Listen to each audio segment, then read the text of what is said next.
জুরাইজের কথা বলছিলাম, আল্লাহর মহান একজন ওলি যুবক জুরাইজ, নবীজি বলতেছিলেন উম্মতরে, মা বদদুয়া করে চলে গেল, আল্লাহ আমার জুরাইজকে কোনো বেশ্যা, পতিতা নারীর খারাপ নারীর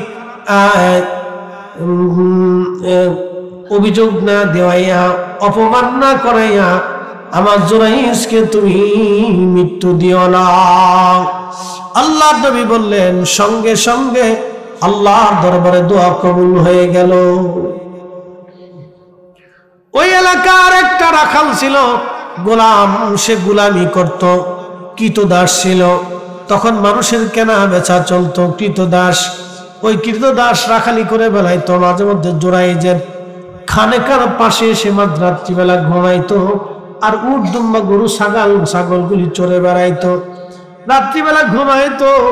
আর ওই কৃতদাস রাখালের সাথে ওই এলাকার এক স্বাধীন নারীর সাথে সম্পর্ক হয়ে গেল। একটা পর্যায়ে তারা জেনা করলো, আর ওই মহিলাটা অন্তঃসত্ত্বা হয়ে গেল। জেনা করার কারণে ওই নারীটা অন্তঃসত্ত্বা হয়ে গেল।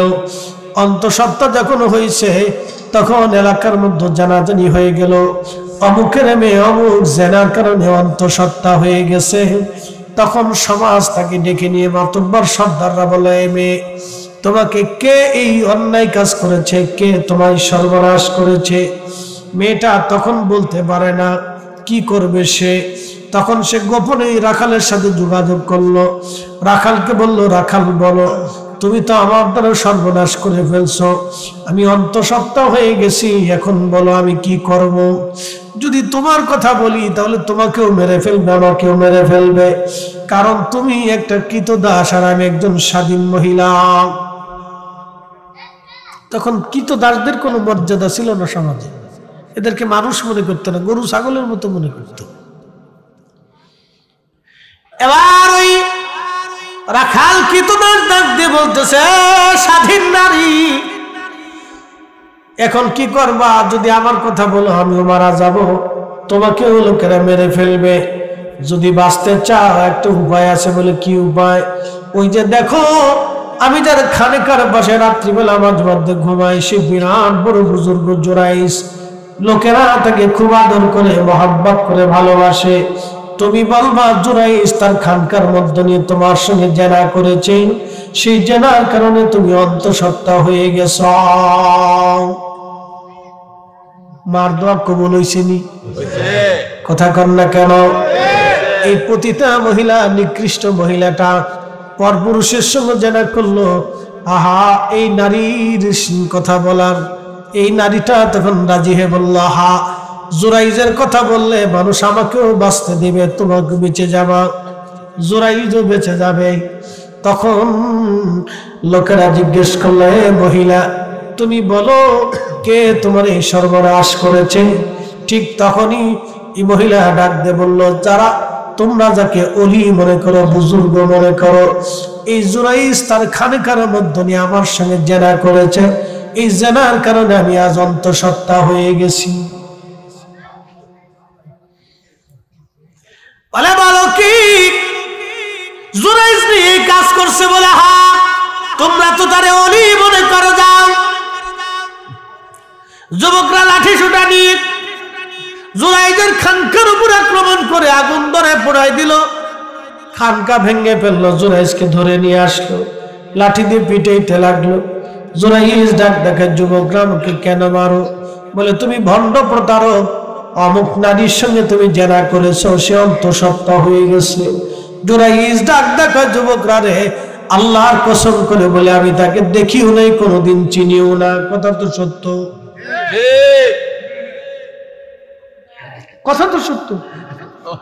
এখন কেউ বিশ্বাস করে, কেউ করে না। এক মহিলা এসে যদি এখন স্টেজের কোনার দ্বারা কয়, ফরিদি হুজুর আমার সাথে অকাম করছে, এর ভিতরে কেউ চিন্তা করবে যে হুজুর মানুষ তো করতেও পারে। একদল বিশ্বাস করবে, আরেক দল বলছে না, এটা হতেই পারে। কি কথা কর না কেন? এখন এটা নিয়ে কি হবে? ডকুমেন্টসে চলো, কোথা ডিএনএ টেস্ট হবে, সত্যি আমি জানা করছি কিনা, ঠিক আছে না? এখন তো সিস্টেম আছে, ডিএনএ টেস্ট হবে, পরীক্ষা নিরীক্ষা হবে, বেশি কিছু একটা সিস্টেম বের করার সুযোগ আছে, কিন্তু তখন তার এগুলি ছিল না। তখন তো এইগুলি ছিল না। জুরাইজ তো বিপাকে পড়ে গেলেন, হায় হায় হলোটা কি, জীবনে কোনোদিন এই নারীকে দেখলাম না, এই নারীর সাথে আমি জেনা করলাম, লোকেরা ধরে নিয়ে গেল, বিচারে বসেছে হাজার হাজার মানুষ। বলেন তো ইজ্জত আসে না গেছে? হ্যাঁ ঘুমাই কেনা, হ্যাঁ জিম দেওয়া যাবে না, ইজ্জত আছে, ইজ্জত গেছে। মার বদ্ধ কি কবুল হয়েছে? হয়েছে নি? হয়েছে। কত বড় বুজুর্গ দেখেন, তারপরে মার বদদুয়া কবুল হয়ে গেছে। সে কত বড় বুজুর্গ আমি বলতেছি, সামনে আরো আসে, দেখুন আশ্চর্য হয়ে যাবেন যে কত বড় কারামত, কি পাওয়ার ছিল তার। তারপরে মার বদদুয়া কবুল হয়ে গেছে। ওগো মা তুমি এ ধরনের শ্রেষ্ঠ নিয়ামত, তোমারই পদ তলে রয়েছে জান্নাত। গো মা তুমি এ ধরনের শ্রেষ্ঠ নিয়ামত, তোমারই পদ তলে রয়েছে জান্নাত। আল্লাহুম্মা সাল্লি আলা, জবান খুলে, ঝিমঝুম দেওয়া যাবে না, জবান খুলে দেন, ভিতরে বসে দেন, বাচ্চারা ভিতরে চলে আসুন।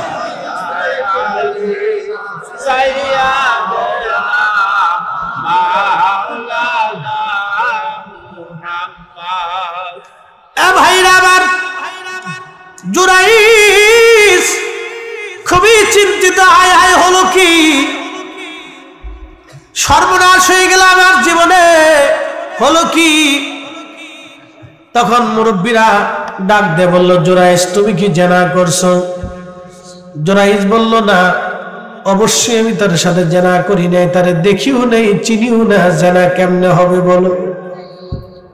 মহিলাকে জিজ্ঞেস করা হলো, নারী তুমি অন্তঃসত্ত্বা কেমনে বলো? মহিলা ডাক দিয়ে বলতেছে, দেখো যারে তোমরা বুজুর্গ মনে করো, তার খানকার ভিতরে নিয়ে জুরাইজ আমার সঙ্গে জেনা করছে, এই লোকেই। আমার পেটে তার বাচ্চা, মহিলা নাসর বান্দা যে শিখাই দিছে। একটা কথা মনে রাখবেন, বেহায়া বিয়াদ্দব নারীদের কোনো শরম লজ্জা থাকে না। এই কথা কোন লেখা? বিয়াদ্দব বেহায়া নারীদের কোনো শরম লজ্জা থাকে না। ও শরম লজ্জা নাই, এদের শরম লজ্জা থাকে না, এটা বদচরিত্র।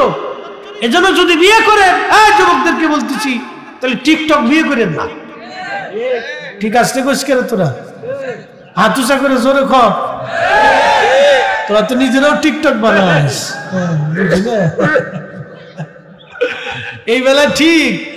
মহিলাদেরকে বলতেছি শুনে যান, ফুলা বানে এখন কই ঠিক, তার মানে সুলা কলা এটা কেউ পছন্দ করে না, বাজারে এর দাম থাকে না। নারীদেরকে বলতেছি, অত সুলা কলা না হইয়া মাথার থেকে পা পর্যন্ত পর্দা দিয়া নিজেরা ঢাইকে দেন, তখনই জীবনের শান্তি এবং সম্মান আসবে। কথা বল না, ঠিক কিনা? হাজিরিন, এই বাহায়া নারী কোন মতে জুরাইজের নাম বাদ দেয় না, লোকেদেরকে বলে হা উনি জানা করছে। কি সর্বনাশের মধ্যে পড়ে গেল জুরাইজ, খুব চিন্তায় পড়ে গেল জুরাইজ। হায় হায় বলে কি, বলে কি? জুরাইজ বলে, দেখো সমাজ, আমি জীবনেও কোনোদিন তার চিনি নাই আর দেখি নাই। সমাজ এবার চিন্তায় পড়ে গেল, হায় হায় কি করা যাবে?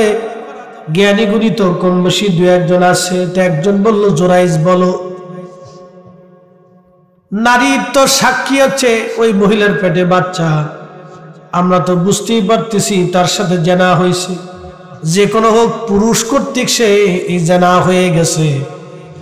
তুমি করো বা আর একজনেই করুক, মহিলার সাক্ষী মহিলার পেটের বাচ্চা, সে তো অন্তঃসত্ত্বা হয়েছে, তার তো পেটে বাচ্চা এসে গেছে। এখন তুমি বলো জুরাইজ, তোমার কি কোনো সাক্ষী আছে কিনা? জুরাইজ ডাক দেয় বলতেছে, হ্যাঁ আমার একটা সাক্ষী আছে। বলে কি সাক্ষী? বলে আমার সাক্ষী হলো ওই মহিলার পেটের বাচ্চা। তখন জুরাইজকে লোকেরা বলল, জুরাইজ রে, মহিলার পেটের বাচ্চা তো মহিলার সাক্ষী, তোমার সাক্ষী কেমনে হয়? জুরাইজ তখন ডাক দেয়া বলল, সমাজ, ওই মহিলার পেটের বাচ্চা প্রসব হওয়ার পরে আমি দুধের বাচ্চার কাছে জিজ্ঞাসা করব, আমি কি তার বাবা, আমি কি তার জন্মদাতা নাকি অন্য কেউ? লোকেরা বলল, জুরাইজ বলো কি, দুধের বাচ্চা কি কথা বলবে? জুরাইজ ডাক দেখা, হা, আমি বললে কথা বলবে। না, চিৎকার মেরে বলেন আল্লাহু আকবার। বনি ইসরাইলের নবীর উম্মতের পাওয়ার যদি এরকম হয়, আমার এই নবীর উম্মতের পাওয়ার আর 70 গুণ। কথা কন না কেন? কত গুণ? কত গুণ? 70 গুণ পাওয়ার, 70 গুণ পাওয়ার, 70 গুণ পাওয়ার, 70 গুণ। জুরাইজ, আমি বললে বাচ্চা কথা বলবে, বলো কি? জুরাইজ বলে, হ্যাঁ। মাতুব্বার সর্দার যারা ছিল তারা বলল, ঠিক আছে, তাহলে বাচ্চা প্রসব হওয়ার পরে আমরা আবার সালিশে বসবো, কিন্তু তার আগে ততদিন জুরাইজ জেলখানায় বন্দী থাকবে। খুব মনোযোগ দিয়ে তো বাচ্চা প্রসব হওয়ার পরে সমাজের লোকজন জুরাইজকে আবার কাঠগড়ায় নিয়ে আসছে, বাচ্চাটা নিয়ে কোলের মধ্যে নিয়ে মহিলা আসছে। মহিলা আসার পরে তখনও দেখেন বেহানারি যারা, তাদের শরম নাই, কি নাই? আরো জোরে, জোর হয় না কেন? জোরে বলো। এটা মনে রাখবেন সারা জীবন, যেটি বেহাইয়া, এটির লজ্জা শরম।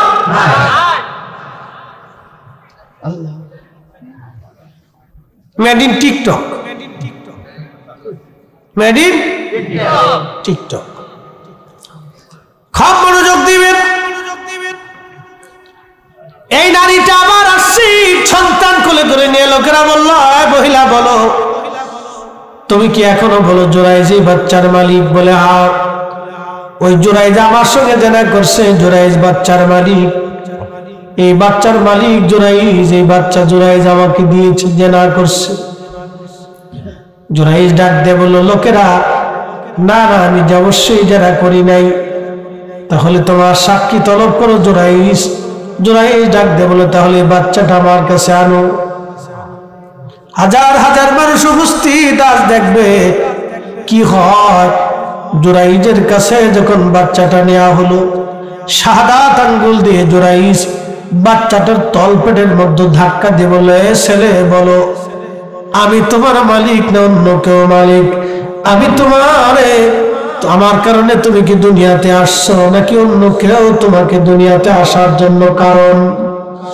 তখন ওই ছেলেটার জবান খুলে গেল। নবীজি বললেন, সাহাবীরা রে, এই বাচ্চার জবান খুলে গেল। জবান খুলে ডাক দেয়া বলতেছে, ও লোকেরা, জুরাইজ আল্লাহর ওলি, তিনি আমার মালিক না, তিনার কারণে আমি দুনিয়াতে আসি নাই। ওই রাখালের সাথে আমার মা জেনা করেছিল, আমি সেই জেনার ফসল। একবার জোরে বলা যাবে আল্লাহু আকবার। নবীজি বললেন, 3টা বাচ্চা মার কোলের মধ্যে কথা বলেছে, তার ভিতরে একটা বাচ্চা আল্লাহর ওলি জুরাইজের পক্ষে এই বাচ্চাটা সাক্ষী দিয়েছে। আর একটা বাচ্চা, সেই বাচ্চাটা হলো মিশরের উজিরে আজমের ভাতিজা। স্ত্রীর নাম জুলাইখা। মিশরের উজিরে আজম, তার স্ত্রী জুলাইখা হযরতে ইউসুফ আলাইহিস সালামের সৌন্দর্যের প্রতি মোহিত হয়ে গেল। আল্লাহর নবী ইউসুফকে এত সুন্দর ছিল, নবীজি বলতেন, আনা মালিহুন ওয়া আখি ইউসুফ সাবিহুন, আমি লাল সুন্দর, আমার ভাই ইউসুফ সাদা সুন্দর। सूरती यूसुफ बेदारी हिकमत लुकमान करिए कुरान कारी आई दिल सादेल मा एक बार जोरे बोला जाबे कि मारहाबा আর 10টা মিনিট টাইম দেওয়া যাবে গাছালি ভাই এই যে তোমার কি ঠান্ডা হয়ে গেছে না গরম আছে তাহলে গরম হলে তাহলে আর 10টা মিনিট চলবে না ইনশাআল্লাহ তাহলে একসাথে বলে তো আল্লাহু আকবার এই ফুলাপান যাসকে হায় হায় হয়ে গেছে আয় আয় আয় ভাই আসো আসো আসো আসো বসে পড়ো আমরা দোয়া করবো একটু পরে করবো রাগ করিস না তোরা গরমটা দিয়ে ঠান্ডা হয়ে গেছে আমি এমনি ঠান্ডার ভাব পড়ছি না গরম খালি বিপদ আছে আচ্ছা একসাথে বলি না আল্লাহু আকবার হযরত ইউসুফ এত সুন্দর মারহাবা কোন তাহলে বেড়িদের চাইতে বেড়ারা বেশি সুন্দর এই ফুলাপান ওয়াজটা ভালো করে শুনে যেও মহিলাদের চাইতে পুরুষ সুন্দর একসাথে কর না মারহাবা আমার রাসূলের চাইতে কেউ বেশি সুন্দর নবী কি মহিলা না পুরুষ আদমের চাইতে কেউ বেশি সুন্দর আছে বেড়া না বেড়ি তাহলে বেড়ারা বেশি সুন্দর যতই আলকাতরা মাখা কাজ হবে না পুরুষরাই বেশি সুন্দর খালি আমরা মাঠে ঘাটে যাওয়া লাগে এর লেগে তাহলে আমরা চেহারা চকচক চকচক চকচক করতে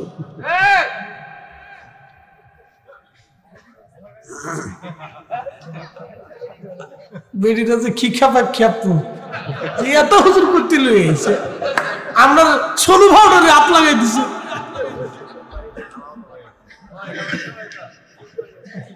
ঘরে জ্বালা বাইরে জ্বালা হুজুরে জ্বালা আরো জ্বালা হুজুরে আমরা সোনু ভাউডারে হাত দিয়ে লইছি হুজুরে করলোটা কি আমাদের দেশে যে বিভিন্ন কোম্পানি আছে না দেখবেন না অ্যাডভার্টাইজ দেখে এটা মাত্র সুন্দরী হওয়া যায় এত মাত্র যদি এত সুন্দরী হওয়া যায় তা আফ্রিকার বেটারা বেটিরা কালা কে কি কথা কি খারাপ বেশি ভাই এত সব আফ্রিকা পাঠাই দিক সব আফ্রিকা পাঠাই দিক আমরা দেশে ওদের দরকার নেই পুরুষ সুন্দর যেটা বলেন কি সুন্দর পুরুষ সুন্দর ইউসুফ এত সুন্দর ইউসুফের সৌন্দর্য দেখে মিশরের সব নারীরা পাগল হয়ে গেল জুলাইখা পাগল আজিজে মিশরের উজিরে আজমের স্ত্রী ছিলেন জুলাইখা সৌন্দর্যে পাগল হয়ে ইউসুফকে অন্দরমহলে নিয়ে গেলেন তার 7টা দরজা ছিল 7টা দরজা 1টা 2টা 3টা 4টা 5টা 6টা 7টা এখানে যেমন 7টা খুঁটি আছে এরকম 7টা দরজা ছিল এত বড় নিশ্চিন্ত নিরাপত্তার মধ্যে থাকতো আজিজে মিশরের স্ত্রী অন্দরমহলে নিয়ে বলল ইউসুফ এখন যদি তুমি আমার সঙ্গে জেনা না করো তাহলে ইউসুফ তোমার অনেক বড় বিপদ আছে ইউসুফ ডাক দিয়ে বলল আজিজে মিশরের স্ত্রী আমার মনিবের স্ত্রী বলেন কি আপনি আমার মনিবের স্ত্রী আমি আমার মনিবের সাথে নাফরমানি করতে পারবো না এটা হতেই পারে না আমি আল্লাহর সাথে বেঈমানি করতে পারবো না এমন নিকৃষ্ট নাপাক পচা কাজ আমি করতে পারবো না একবার জোরে বলা যাবে আল্লাহু আকবার এই কথা শুনেন কেউ কথা বলবেন না একটু মনোযোগ দিন ইউসুফ আলাইহিস সালাম বলতেছে আজিজে মিশরের স্ত্রী এত পচা কাজ আমি করতে পারবো না তো নাপাক কি কাজ গুনাহের কাজ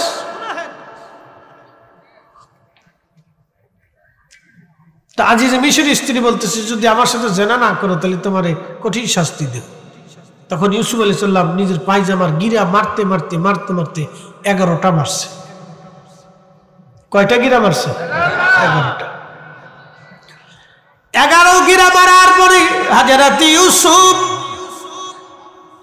ইউসুফ আলাইহিস সালাম কি আজিজে মিশরের স্ত্রী সারে না জুলাইখা সব দরজা বন্ধ করে রাখছে এমন সময় ইউসুফ দেখলেন দরজার সামনে হযরত ইয়াকুব আলাইহিস সালামকে দেখা যায় ইয়াকুব আলাইহিস সালাম মুখের মধ্যে হাত দিয়ে বলতেছে ইয়া ইউসুফ লা তাকরাবু জিনা ইউসুফ রে জিনার কাছে যাবি না জিনার কাছে যাবি না বাবা ইয়াকুব আলাইহিস সালামের এই দৃশ্যখানা দেখার পরে ইউসুফ আলাইহিস সালাম একটা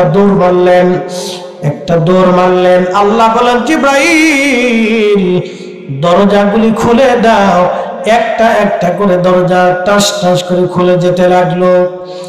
সব দরজার শেষ সময়, এমন সময় জুলাইখা পিছন দিক থেকে জামা টেনে ধরলেন। ইউসুফ জামা ছিঁড়ে ফেলে দিয়ে চলে গেলেন। আর আজিজে মিশর সপ্তম দরজার সামনে দাঁড়ায় রয়েছে। কি ব্যাপার জুলাইখা, কি ব্যাপার ইউসুফ, তোমরা কেন এইভাবে ধস্তাধস্তি দৌড়াদৌড়ি করতেছ? কারণ কি? মহিলাদেরকে আল্লাহ উপস্থিত একটা বুদ্ধি দান করেছে। ঠিক তখনই জুলাইখা ডাক দেখায়, স্বামী কত বড় বেয়াদব গোলাম আপনি এনেছেন, আমার অন্তর্মহলে আমার সম্মান নষ্ট করার চেষ্টা করেছিল। এই দেখেন তার জামা টেনে ধরে ছিঁড়ে রেখে দিয়েছি।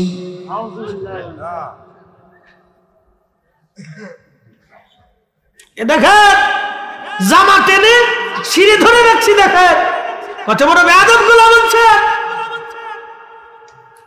কেরে ইউসুফ, আমি তোর সন্তানের মতো আদর করি। ইউসুফ বলতেছে, মনিব আল্লাহর কসম করি আমি জানা করতে যাই নাই, আপনার স্ত্রী আমাকে নিয়ে যে জানা করতে চেয়েছিল, আমি ছুটে বের হতে চেয়েছিলাম, আমার জামা টেনে ছিঁড়ে রেখে দিয়েছে। বলে না স্বামী, ইউসুফ মিথ্যা বলতেছে, দেখেন আমি তার জামা ধরে রাখছি, এই যে জামা। এখন আজিজে মিশর বলতেছি, ইউসুফ পড়ে করলি কি? তুমি যে ঘরের ভিতরে ঢুকছিল তার তো বাস্তব প্রমাণ এই জামা, আমার স্ত্রী জামা টেনে ছিঁড়ে রেখে দিয়েছে। এখন তোমার কি কোনো সাক্ষী আছে, প্রমাণ আছে? ইউসুফ হ্যাঁ প্রমাণ আছে। আপনার যে ভাতিজা পার্শ্ববর্তী ঘরে দোলনার মধ্যে ঘুমাচ্ছে, ওর কাছে যা জিজ্ঞেস করেন আমি অপরাধী না জুলাইখা অপরাধী। বলে বাচ্চা কি কথা বলবে? বলে হ্যাঁ, যে জিজ্ঞেস করেন কথা বলবে। একসাথে বলা যাবে আল্লাহু আকবার। নবী ওলিদের ইজ্জত বাঁচাই কে?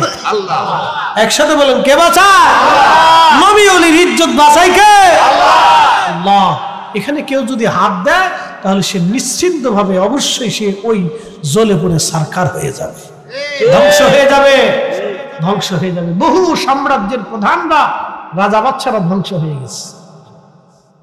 সম্রাট আকবরের মতো বাচ্চা সে ধ্বংস হয়ে গেছে। গৌরগোবিন্দের মতো রাজা ধ্বংস হয়ে গেছে। পৃথ্বীরাজের মতো প্রতাপশালী বাচ্চা পর্যন্ত ধ্বংস হয়েছে। অতএব এখানে কেউ যদি হাত দেয় তাহলে তাকে ধ্বংস হতে হবে। ওলিদের ইজ্জতে কেউ যদি হাত দেয় তাহলে করুণ পরিণতি ভোগ করতে হবে, যে কোনো ভাবেই হোক করুণ পরিণতি আসবে, পরিণতি হবে ভয়াবহ পরিণতি।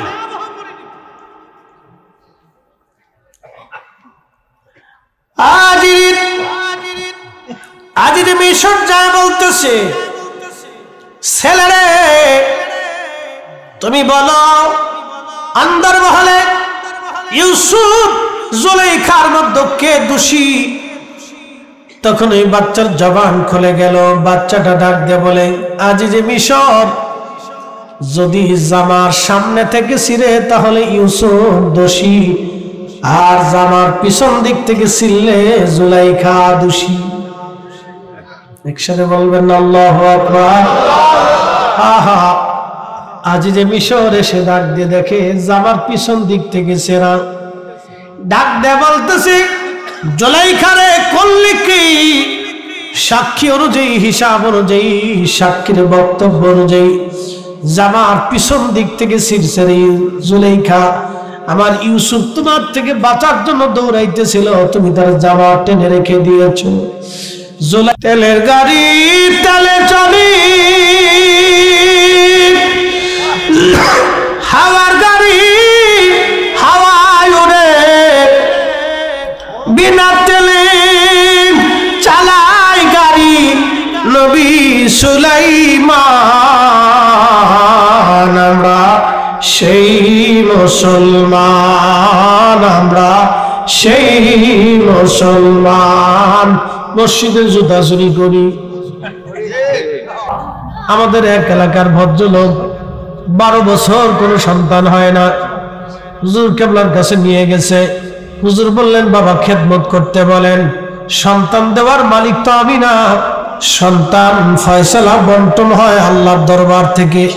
কে কয়টা সন্তান পাবে, কখন সন্তান হবে, এটা আমার হাতে না রে বাবা, এটা আল্লাহর দরবার থেকে বন্টন হয়।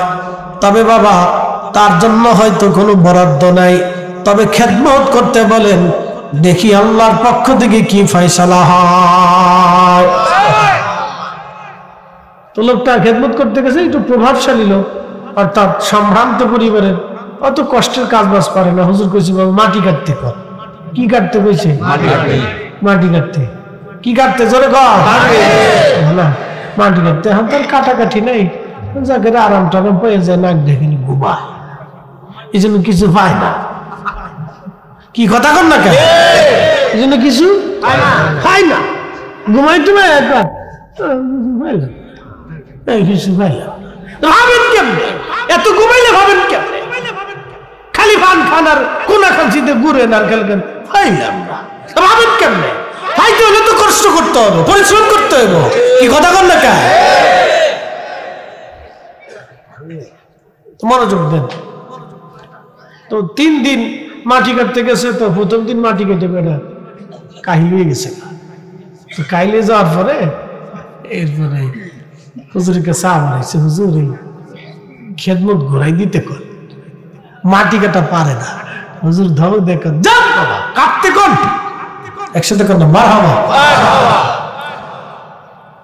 ধমক শুনিয়ে 2 দিন কাটছে আর আল্লাহ করছে কি বৃষ্টিও দিছে। তো বৃষ্টি হইলে পরে মাটি কাটা আরো কষ্ট না? কাদা টাদা দিয়ে হুড়িয়া মাথা টাতা দিয়ে মাথা টাইনে শেষ।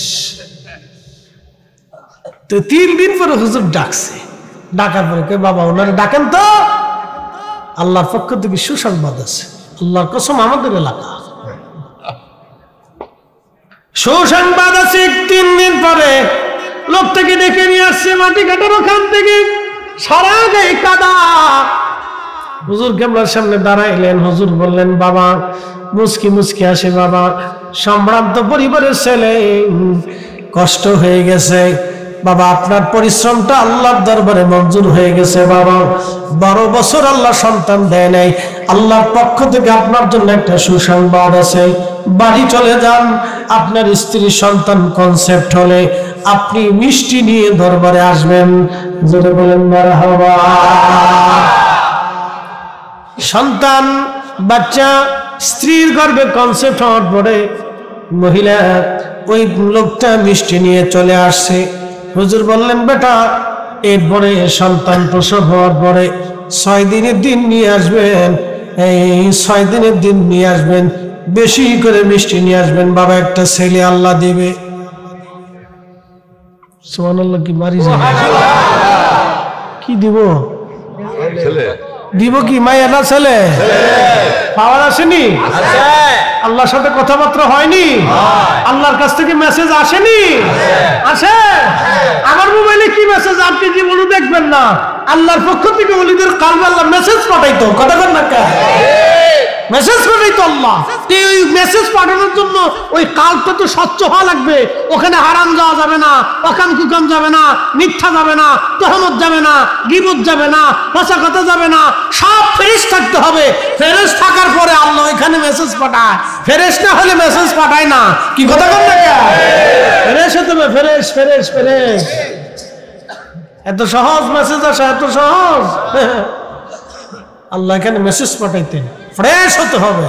হালাল হারাম সব থেকে আল্লাহ, সব নাপাকি খারাপি ফসা গলা সব থেকে দূরে সরাইয়া এখানে ফ্রেশ হতে হবে। যোগ শ্রেষ্ঠ মাহাওয়ালি আমার মুর্শিদ মাওলানা,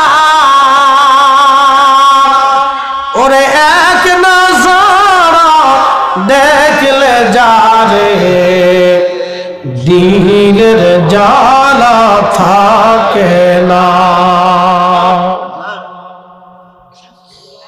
বন্ধু আমার, ঠিকই আল্লাহ একটা ছেলে সন্তান দিলেন। ছেলে সন্তানটাকে নিয়ে আল্লাহর বান্দা চলে আসছে, অনেক মিষ্টি নিয়ে আসছে। হুজুর কেবল একটা নাম রেখে দিলেন, চলে আসলেন। বন্ধুরে, এই জন্য বলে দিয়ে গেলাম, স্বচ্ছ দিল হতে হবে। এটার নাম মুজাহাদা। মুজাহাদা করিয়া দিলটাকে যখন স্বচ্ছ বানায় দিল, তখন এই কাপের ভিতরে তাকাইল, আল্লাহর ওলিরা অনেক কিছু জানতে পারতেন, বুঝতে পারতেন, ঠিক কিনা? ভারতের পানিপথে তার মাজার বুআলি কলন্দর,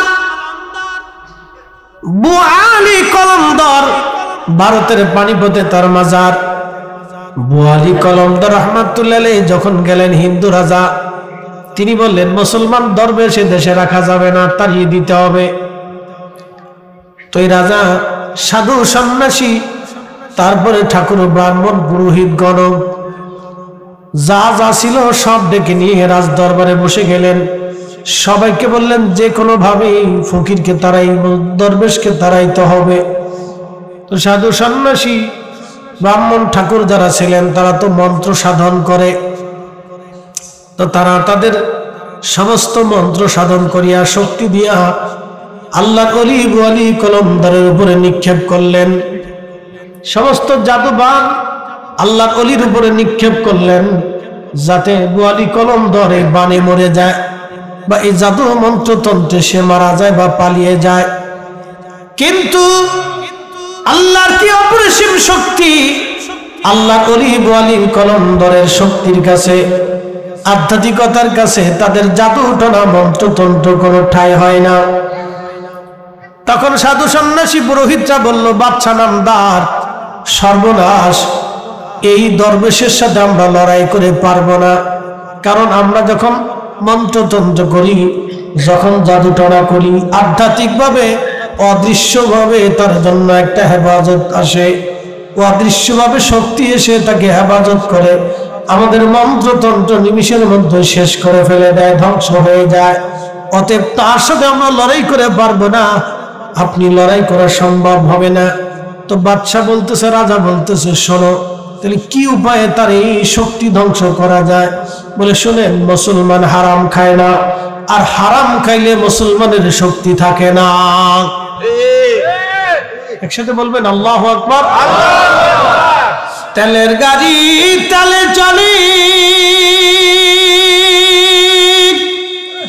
হাওয়ার গাড়ি হাওয়ায় উড়ে, বিনা তেলে চালায় গাড়ি নবী সুলাইমান। আমরা সেই মুসলমান, আমরা সেই মুসলমান, ঠিক কিনা? বুআলি কলমদার। এবার বাদশা বলতেছে, রাজা বলতেছে, কি করে করা যায়? বলে, হারাম খাওয়াইতে হবে। বলে, মুসলমানের কাছে হারাম কি? বলে, শুয়োরের গোশত হারাম। বলে, তাহলে শুয়োর আনাও। যে কোনো ভাবে তারা যদি শুয়োরের গোশত খাওয়াইতে পারেন, তাহলে বুআলি কলমদারের আধ্যাত্মিক ক্ষমতা নষ্ট হয়ে যাবে। যে কোনো ভাবে তারা শুয়োরের গোশত খাওয়াইতে হবে, আধ্যাত্মিক ক্ষমতা নষ্ট হয়ে যাবে। বুআলি কলমদারের জন্য রাজা শুয়োর জবাই করে, ফ্রাই ট্রাই করে, রান্না বান্না করে সুন্দর করে পাঠাই দিছে লোক লস্কর দিয়ে। খাদেমরা বিরাট খুশি, রাজ দরবার থেকে আল্লাহর ওলির জন্য খাবার হইছে, তাইলে রাজাও বিরাট বড় ভক্ত।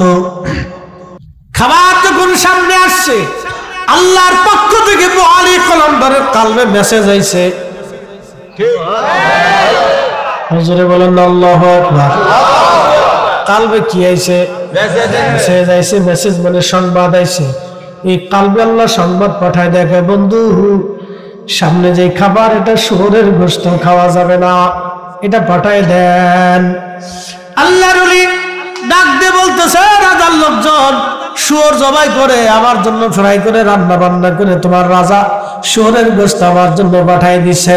তোমার রাজারা যা বলো, বুআলি কলমদার মুসলমান, শুয়োরের গোশত হারাম, বুআলি কলমদার এই গোশত খাবে না, এই গোশত যেন রাজাই নিজে খেয়ে নেয়। জোরে বলা যাবে কি মারহাবা। জিন্দা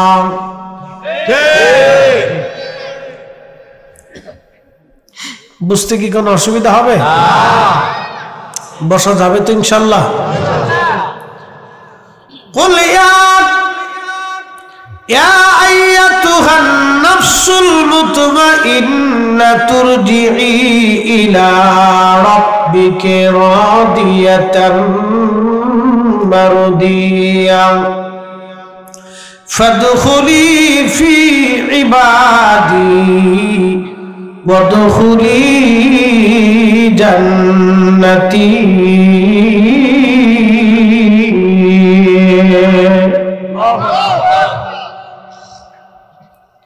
হে নফসে মুতমাইন্না, প্রশান্ত আত্মা, প্রশান্ত আত্মা, নফসে মুতমাইন্না, হে প্রশান্ত আত্মা, তুমি সুদ খাও নাই। দেশে যারা সুদ খায় তারা বেমারি। কি বেমারি বুঝছেন? সিলেটি ভাষায় কয় বেমারি, আমরা বলি অসুস্থ। কি আত্মা? অসুস্থ আত্মা। যারা ঘুষ খায় তারা বেমারি, অসুস্থ আত্মা। কথা কর না কেন? আল্লাহ কুরআনে বলছে ইয়া আইয়াতুহান নাফসুল মুতমাইন্না, হে প্রশান্ত আত্মা, সুস্থ, তুমি আল্লাহর সব আইন মেনে মেনে চলছো, আল্লাহর সব আইন মানছো, হালাল হারাম মেনে চলছো, নামাজের সময় নামাজ, রোজার সময় রোজা, হজের সময় হজ, যাকাতের সময় যাকাত, হালাল হালাল দেখে দেখে বেছে বেছে চলছো, অন্যায়গুলি বুঝে বুঝে চলছো। হে নফসে মুতমাইন্না, প্রশান্ত আত্মা, ইরজিই ইরজিই ইলা রাব্বিকি রাদিয়াতাম মারদিয়া, আল্লাহ সন্তুষ্টির দিকে তুমি চলে আসো। আমি মালিক তোমার উপরে রাজি এবং খুশি হয়ে গেলাম। একবার জোরে বলা যাবে কি আল্লাহু আকবার? যারা ঘুষ খায় তারা অসুস্থ আত্মা। কি আত্মা? জোরে বলেন, অসুস্থ আত্মা। খুব মনোযোগ দিবেন। আপনার সুন্দর দাড়ি আছে, মাথায় সুন্দর পাগড়ি আছে, গায়ে জুব্বা আছে, আপনি জায়নামাজ বিছাই দিলেন, দস্তরখানা বিছাইলেন, ওযু করলেন, মেসাক করলেন, খাওয়ার আগে বিসমিল্লাহ বললেন, কিন্তু শুয়োরের গোশত হালাল না হারাম? হারাম। মাথায় টুপি, মুখে দাড়ি, গায়ে জুব্বা, সুন্দর পোশাক, দস্তরখানা বিছাইয়া, মেসাক করিয়া, ওযু গোসল করিয়া বিসমিল্লাহ বলে খাইতে শুরু করলেন ঘুষের টাকার গরুর গোশত। জোরে বলেন হালাল না হারাম? হারাম। দাড়িরও দাম নাই, টুপিরও দাম নাই, জুব্বারও দাম নাই, বিসমিল্লাহ বলেও লাভ নাই, জিকির করেও লাভ নাই, খাওয়া শেষে দোয়া করেও লাভ নাই। কারণ জায়গা নষ্ট, মূল জায়গা ভেজাল। আপনার ওযুবিহীন যেমন নামাজ হয় না, হালাল খাবার বিহীন ইবাদত কবুল হয় না। কথা কন না কেন? কথা বুঝেন না মনে হয়? ওযুবিহীন নামাজ হয় না, ওযুবিহীন নামাজ হয় না, ওযুবিহীন নামাজ হয় না, ওযুবিহীন নামাজ হয় না, হালাল খাবার বিহীন ইবাদত কবুল হয় না। একই কথা, সেম একরকম। এই মাসলা সারা জীবন বুঝবেন। ওযুবিহীন নামাজ হয় না, হালাল খাবার বিহীন ইবাদত কবুল হয় না। এই জন্য দেখবেন আমার পীর মুর্শিদের জীবনে 40 বছর পীরের দরবারে কাটাইছেন, সারাদিন 24 ঘন্টা পরে এক বেলা। কয় বেলা? এক বেলা। এত সহজ হলি হওয়া? কইছে রোগী ভালো হয়েছে, কইছে কিডনি পচা ভালো হয়ে গেছে। কেন হয়েছে? ওইভাবে জবান 40 বছরে আমার দাদা পীর ওইভাবে রেখে রেখে একবারে দেশাই বাছাই করে, কামার যেমন পিটাইয়া পিটাইয়া পিটিয়ে পিটিয়ে লোহার অস্ত্র বানায়, সামনে আমার পীরের ওইভাবে 40 বছর পিটিয়ে পিটিয়ে পিটিয়ে পিটিয়ে এমন এক তলোয়ার বানিয়ে দিয়েছে যে যেদিকে গেছে সেদিকে শুধু কেটে কেটে গেছে। কথা বলেন ঠিক কিনা? অরিজিনালটা বুঝে যেতে হবে আমাদেরকে। আল্লাহর নবী বললেন, সাহাবীরা মুসাফির বিজবন মরুভূমির ভিতরে একেবারে মরুভূমির মধ্যে পড়ে পড়ে কাঁদতেছে, ইয়া রাব্বি ইয়া রাব্বি ইয়া রাব্বি ইয়া রাব্বি। কিন্তু তার পানি হালাল, কিন্তু তার খাবার হারাম, পানিও হারাম, পোশাকও হারাম। বলো রে সাহাবীরা, মুসাফির হালতে বিজবন মরুভূমির মধ্যে ইয়া রাব্বি রাব্বি বলে বলে হাত তুলে তুলে কাঁদতেছে। তার দোয়া কি করে কবুল হবে? তার খাবার হারাম, তার পানিও হারাম, তার পোশাক হারাম। এই জন্য ইবাদত কবুলিয়াতের প্রথম শর্তের নাম হলো হালাল। জোরে বলেন কি? হালাল। আরো জোরে হালাল খাবার খাইয়েন। সারাদিন পরেও যদি আপনি একবার আল্লাহকে আল্লাহ বলে ডাক দেন, সেটাই কবুল হবে। হারাম খাবার খাইয়া হেরেবে বসে আল্লাহ আল্লাহ বললেও আল্লাহ ডাক আল্লাহর দরবারে পৌঁছাবে না। বুঝতে অসুবিধা হইতেছে? এর নাম তরিকা। তরিকার আসল জিনিস বুঝাই দিল, একবার জায়গা মতো হিট করছে, আসলটা বুঝাইল। এটা যদি ঠিক না থাকে, যত সুন্দর পাগড়ি ফরিদি সাহেবের মতো আফগানি পাগড়ি বাঁধে না, পাকিস্তানিটা বাঁধেন, কাজ হবে না।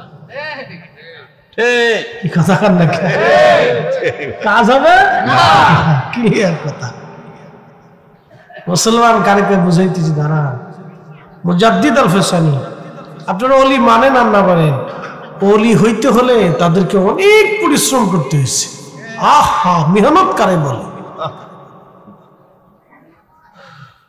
মুখ দিয়ে বললেই ওলি হওয়া যায় না।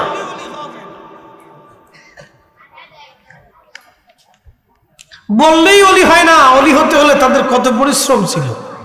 আমার হুজুর বলছিলেন, বাবা আমার একাধারে 40 দিন পর্যন্ত আমার ক্ষুধার্ত রাখছে, খাবার দেয় না দেয় না দেয় না দেয় না দেয় না, শুধু পানি খেয়ে 40 দিন পর্যন্ত আমি ক্লান্ত শ্রান্ত এতটাই হয়ে গেলাম যে 40 দিন পরে আমার শরীর নাড়ানোর মতো কোনো ক্ষমতা ছিল না।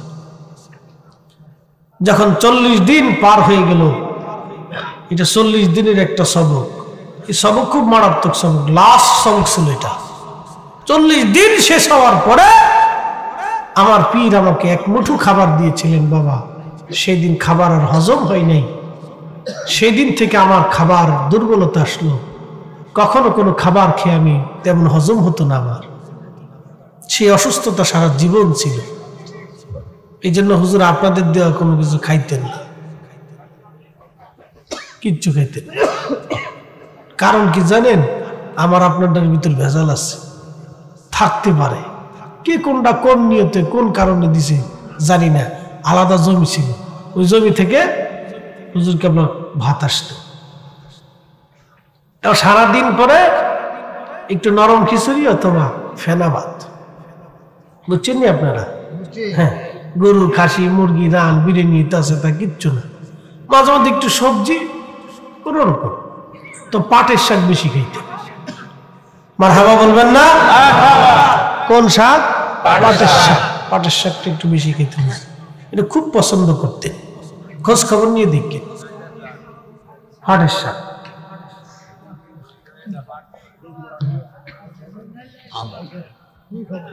আপনাদের দেশে কি শাক কয়? আমি ফরিদপুরে পাটের শাক। নাইলে না, তাই তো কথা কয় নাকি? নাইলে শাক, নাইলে শাক, নাইলে শাক খুব পছন্দ ছিল আপনাদের আঞ্চলিক ভাষায় আর কি। এই নাইলে শাক খুব পছন্দ ছিল, তা খাইতে।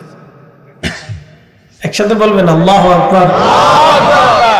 এই জন্য জবান দিয়ে যাহা বলতেন আল্লাহ তাহা দিতেন, ঠিক কিনা? দিছে না?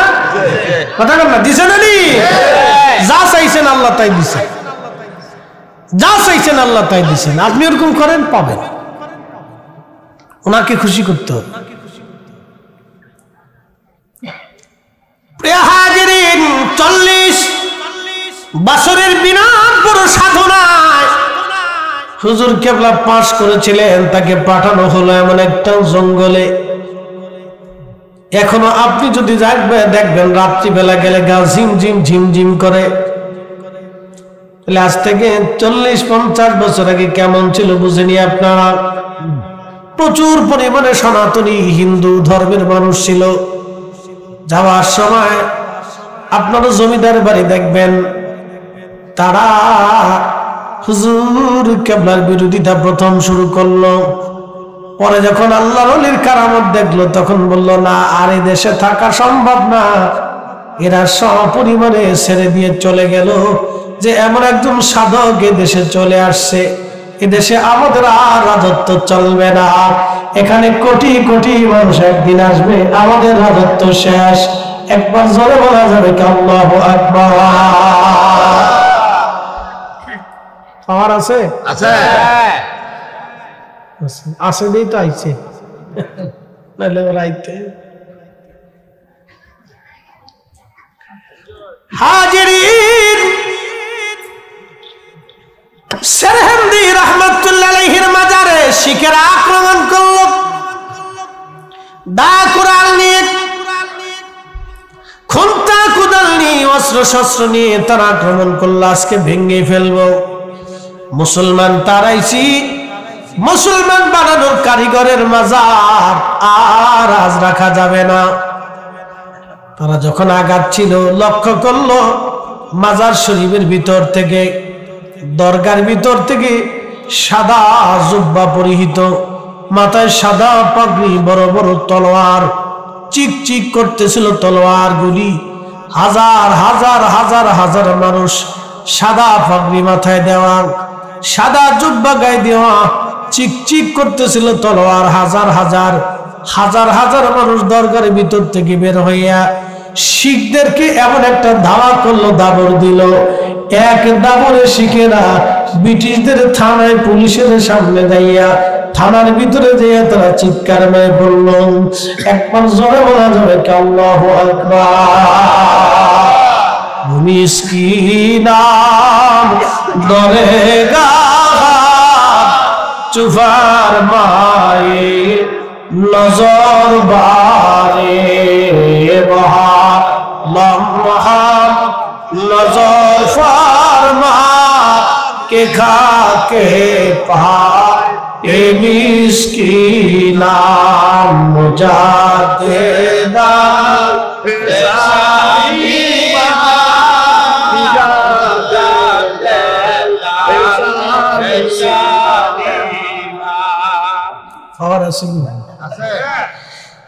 রক্ষা করে কে? আল্লাহ। উনি হাজার বছরের মুজাদ্দিদ, সাহস কি করে হয় ওনার মাজার ভেঙে দিন? সব শিখেরা ব্রিটিশদের থানার মধ্যে যাইয়া পুলিশের কাছে বলতেছে, ওই মাজারের ভিতরে হাজার হাজার মুসলমান জঙ্গি বসে আছে, আপনারা তাড়াতাড়ি করে আমাদেরকে বাঁচান। ব্রিটিশ পুলিশরা বলল, কি কোন মুসলমানই তো আর নাই, সব মুসলমান তো পশ্চিম পাঞ্জাবে চলে গেল। তাহলে এত জুব্বাধারী পাগড়িধারী মুসলমান তলোয়ারধারী কোথা থেকে আসলো? বলতেছে, আমরা হাজার হাজার মানুষ মাজার ভাঙ্গার জন্য রওনা করেছি, হাজার হাজার মানুষ অস্ত্র শস্ত্র নিয়ে আমাদেরকে ধাওয়া করেছে। ব্রিটিশ পুলিশ বলল, রাত্রিবেলা তো এখন তাহলে সম্ভব না, সকালবেলায় যাব। সকালবেলায় এসে ভিতরে ঢুইকা দেখে ওই দুইজন খাদেম বসে রয়েছে। সুবহানাল্লাহ। ব্রিটিশ পুলিশ বলল, তোমাদের এখানে না, হাজার হাজার মানুষ বলে কোথায়? রাত্রি কি মানুষ ছিল না বলে এতটুকু জায়গার ভিতরে হাজার হাজার মানুষ কেমনে জায়গা হবে বলো? আমরা তো দুইজনই আছি, মুসলমান তো সব চলে গেছে। আমরা মাত্র দুইজন খাদেম বসে বসে আল্লাহর ওলির মাজার পাহারা দিচ্ছি। খেয়ে বলল, হাজার হাজার মানুষ এখানে। তখন থেকে শিখেরা বুঝলো না, সব করা যাবে, ওনার সাথে ফাজলামি করা যাবে না। এখন আপনি যদি যান দেখবেন শিখেরা আপনাকে সাহায্য করবে। শিখেরা বলবে, চলো ওইখানে মাজার আছে, ইয়ানত খুঁজে। ওরা শিখেরা নিজেরা এই মাজারের হাদিয়া নিয়ে দিয়ে জমা দিয়ে আসে, একটা টাকাও ডান বাম করে না। একবার জোরে বলা যাবে কি আল্লাহু আকবার?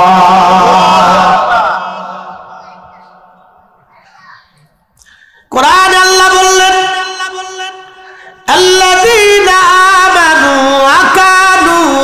تكون لهم البشرى في الحياة الدنيا وفي الآخرة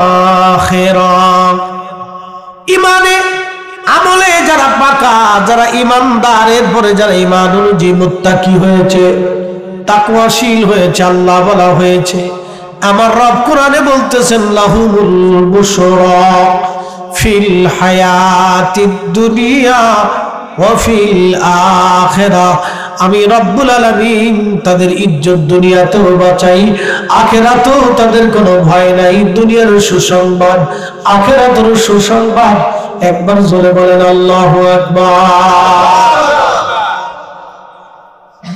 আল্লাহর নবী একদিন সহিহ বুখারীতে কিতাবুল আম্বিয়াতে পূর্ব জামানার এক ওলির কাহিনী বলতেছেন।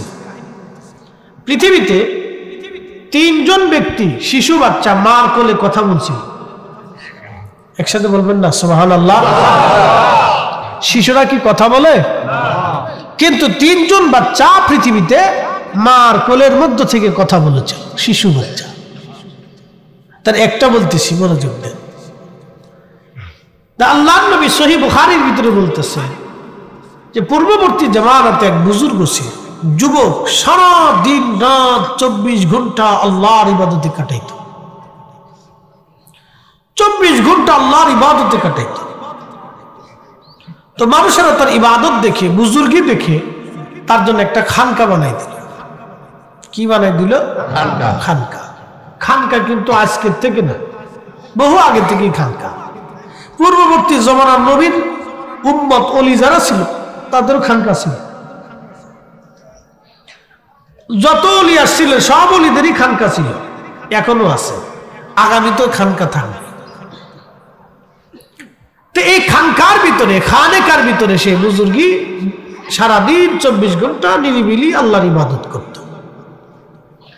তো মানুষেরা হাদিয়া তোহমা কিছু খাবার দাবার দিয়ে আসতো, খালি খাইতো, না খালি না খেয়ে থাকতো। তো এইভাবে 24 ঘন্টা আল্লাহর ইবাদত করত। একদিন যুবক নামাজে দণ্ডায়মান, ঠিক এমন সময় যুবকটির মা ঘরের দরজার মধ্যে ঢুকা দিল, বেটারে জুরাইস দরজা খোল, মা দুটি কথা বলবো। খোল দরজা, মা আসছি, মা কথা বলবো। তখন এই বুজুর্গ যুবক নামাজের মধ্যে চিন্তায় পড়লেন, হায়, একদিকে নামাজ, অন্যদিকে মা, একদিকে নামাজ, অন্যদিকে মা। মার ডাকে যদি সাড়া দিই নামাজ ছেড়ে দিতে হবে, আর নামাজ যদি পড়ি মার ডাকে সাড়া দিতে হবে। নামাজ যদি পড়ি মার চলে যাবে। চিন্তা করলো, না না না, মা চলে যায় যাক, আমি নামাজ ছাড়বো না, মা চলে যায় যাক। এখন আপনাকে যদি বলি যে আপনি নামাজে দাঁড়াইছেন, ঘরের ভিতরে নফল সালাতে দাঁড়াইছেন, এমন সময় মা ডাক দিচ্ছে, যদি প্রশ্ন করি নামাজ বড় না মা বড়, আপনি জবাব দিবেন ফরিদি সাহেব নামাজই বড়। তাহলে এখন কার ডাকে সাড়া দিবেন, আল্লাহটা না মারটা?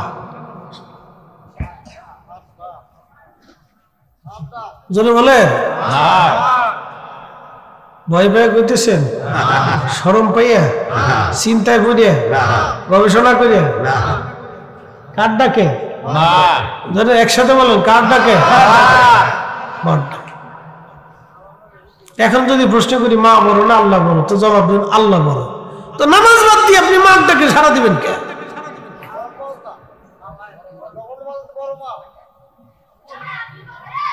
হাজিরিন, যত নামাজে দণ্ডায়মান, চিন্তা করলো মা একদিকে, মা অন্যদিকে নামাজ। না না না, মা চলে যায় যাক, আমি নামাজ ছাড়বো না, মা চলে যায় যাক।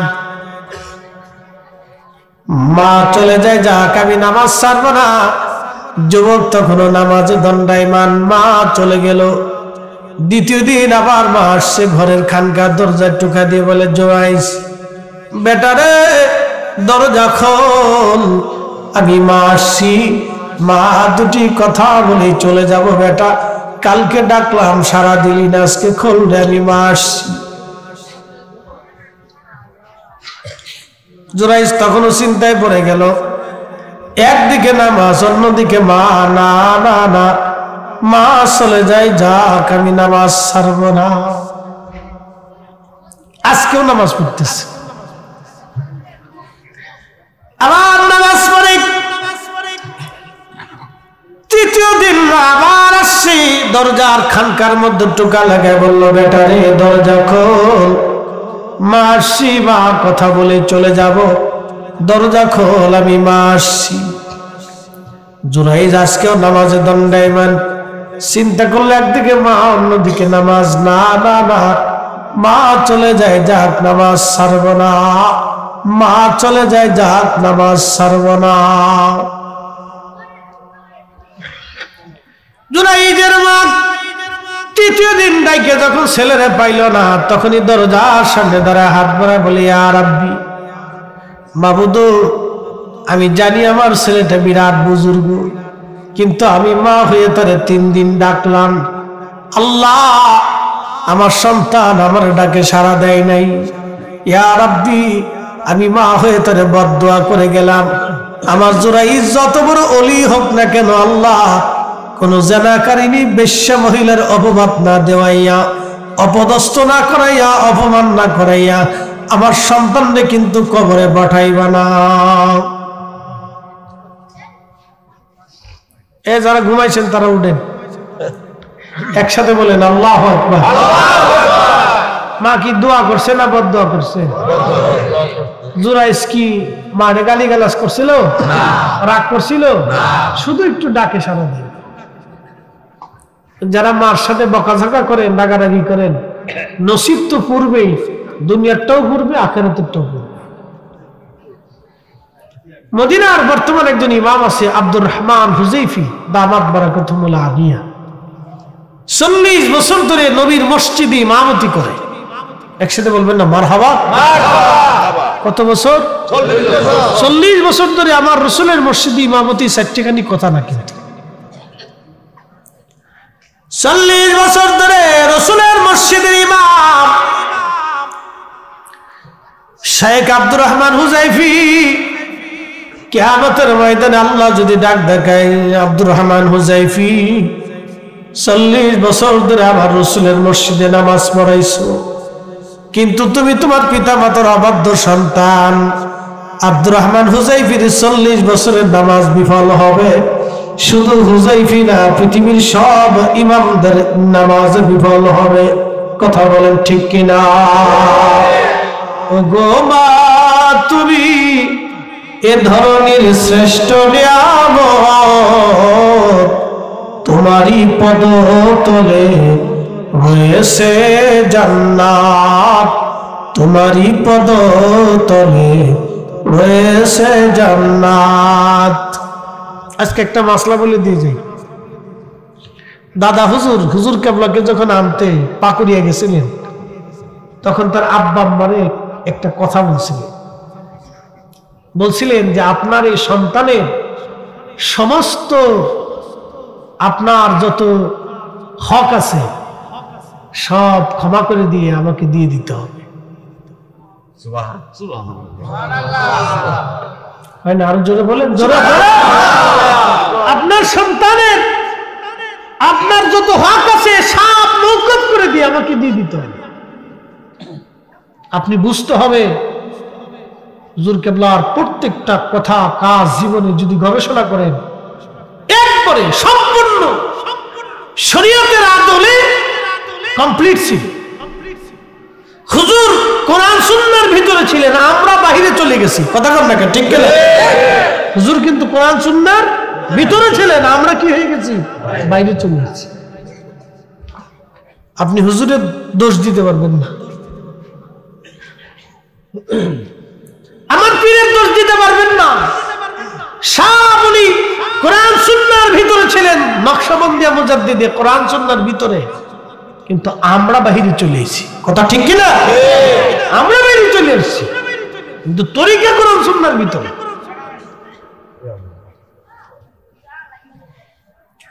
নরসিংদীবাসী আমার পীর কে যখন আনার জন্য দাদা হুজুর গেলেন, তখন দাদা হুজুর বললেন, এই সন্তানটা আমাকে দিয়ে দেন, কারণ রতনে রতন চিনে, স্বর্ণকারে সোনা চিনে, কামারে লোহা চিনে।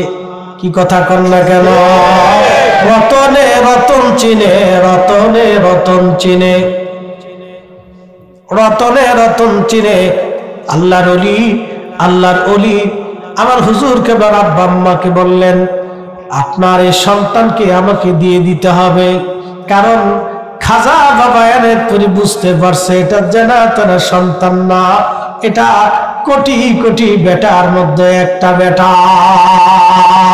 ঠিক কিনা? বর্তমান পৃথিবীতে 800 কোটি মানুষের ভিতরে একজন মানুষ আছে। 800 কোটি মানুষের ভিতরে বর্তমান পৃথিবীতে 800 কোটি মানুষের মতো ভিতরে আমার পীরের মতো একটা মানুষ দেখাই দেয়, একটা বেটা দেখাই দেয়, পাবেন না।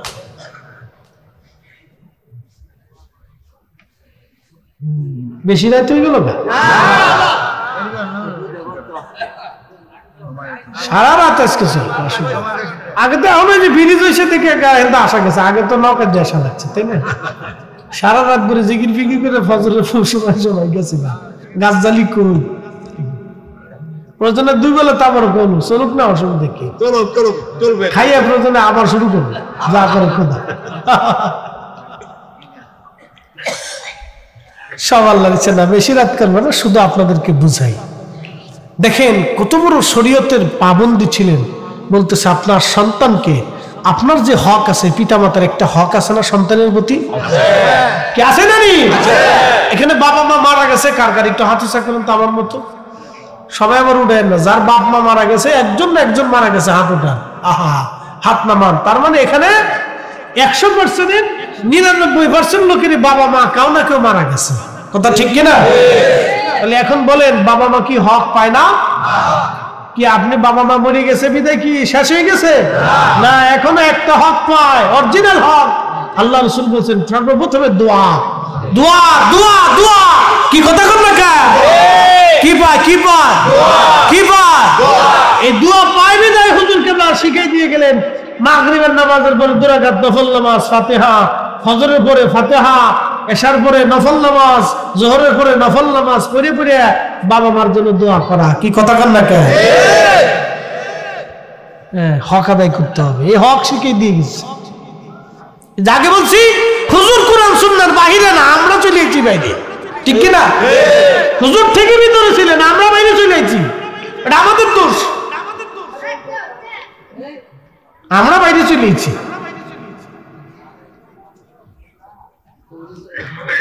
নরসিংদীবাসী মনোযোগ দিবেন। আল্লাহর ওলি বলতেছে আপনার সন্তানটাকে আমাকে দিয়ে দেন, কারণ কিছু ওলিরা জন্মগত ওলি। মারহাবা কা, আমার পীর জন্মগত জোরে কন না কেন? আরো জোরে। 10 বছর বয়সে নিয়ে আসছে। কত বছর বয়সে? 10 বছর জন্মগত জোরে বলেন, জন্মগত ওলি। আল্লাহর ওলি রতনে রতন চিনে ফেলছে, নিয়ে এসে বলতেছে এটা আমাকে দিয়ে দেন। কিন্তু দিয়ে দিবেন, শর্ত হলো আপনি মা এবং বাবা হিসেবে সন্তানের প্রতি আপনার হক আছে। আপনি এই মুহূর্তের সমস্ত হক থেকে আপনি তাকে মাফ করে দিবেন, যে আপনি সন্তানের প্রতি আর কোনো হক আপনি রাখবেন না। আপনি সব যদি ক্ষমা করে দেন তাহলে নিয়ে যাব, আপনি সব মাফ করে দেন তারপরে আমি নিয়ে যাব। আল্লাহর ওলি উমর হুজুর বলতেছিলেন, তোমাদের দাদা হুজুর এই কথা বলার পরে আমার আব্বা আম্মা তার সমস্ত হক থেকে আমাকে মাফ করে দিলেন। তারপরে আমি পীরের দরবারে একটানা 30 বছর মেহনত করলাম, খেয়ে না খেয়ে সব কিছু বিদায় করে দিয়ে, সমস্ত সম্পদ বিক্রি করে দিয়ে আমি একবারে নিঃসম্বল হয়ে গেলাম। এটাকে বলা হয় মুজাহাদা। কি বলে? মুরাকাবা, মুশাহাদা, মুজাহাদা। মুজাহাদা মানে দুনিয়ার সমস্ত সম্পদ থেকে আপনি একেবারে আলাদা হয়ে যাবেন, পৃথিবী থেকে আলাদা হবেন, শুধু আল্লাহর জন্য হয়ে যাবেন। এটার নাম মুজাহাদা।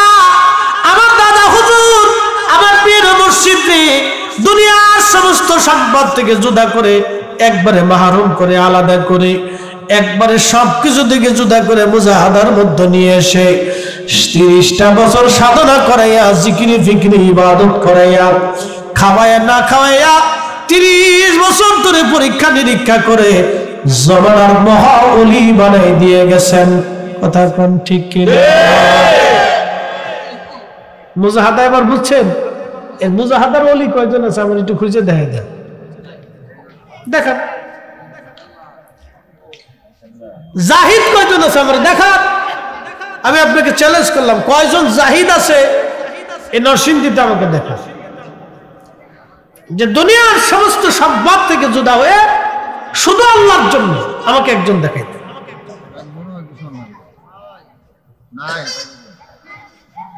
সমালোচনা করা যায় ভাই, গালি দেওয়া যায়, ভণ্ড বলা যায়, কিন্তু কাজের বেলায় ঠনঠনা ঠনঠন। কি কথা কথা কেন? ভণ্ড বললে যে কেউ বলতে পারেন, আপনি আমাকে বলতে পারেন, আমারও কয়ে যেতে ভণ্ড ভণ্ড তো বলতে পারেন। আপনার মুখের স্বাধীনতা আছে, বললে তো আর আমি কি তা করবো? আমি তো আর আপনার গালি দিতে পারি না, কারণ আমি তো আলেম, গালাগালি করার তো আল্লাহ আইন দেয় নাই। বলতে পারেন, তো বলে ফেলছে না, কি করার আছে? আমি মুস্কি হাসিতে চলে আসতে হবে। মুস্কি হাসিতে চলে আসে ছাড়া তো আর আমি কি গন্ডগোল করবো? বলছে, বলে ফেলছে, তার মুখ দিয়ে সে বলে ফেলছে। কারণ মানুষের জবান তো বন্ধ রাখা যায় না। এই যে পাশে কি নদীর নাম কি? হ্যাঁ, মেঘনা নদীতে যদি বাংলাদেশ সরকার ইচ্ছা করলে বাদ দিব তো দিতে পারে, নদীরে বাদ দিয়ে বন্ধ করা যায়, কিন্তু মানুষের জবান বন্ধ করা যায় না। এটা বন্ধ করা যায় না। তা আপনি বলে ফেলছেন, বলতে পারেন, আর কি করার আছে? বলি তো ফেলছেন, বেশি কিছু তো কর নাই, কইছেন তো কইছেন যে তো আমার হাত খসে যায় নাই, ঘড়ি খসে যায় নাই, শরীর খসে যায় নাই, আমার শরীরে গন্ধ হয় নাই, তো বলছেন, বলে ফেলছেন। এই জন্য অলি হতে হলে মুজাহাদার দরকার। এই মুজাহাদার অলি পৃথিবীতে খুব কম আছে, খুব কম পাবে। মুজাহাদা সবার নসিব হয় না। এই মুজাহাদা করেছিলেন দাদা হুজুর। এই মুজাহাদা করে এমন তাসকিয়াতুন নফস করিয়েছেন যে মুরাকাবাতে বসলে সব ক্লিয়ার, পর্দা থাকতো না, কোনো পর্দা থাকতো না।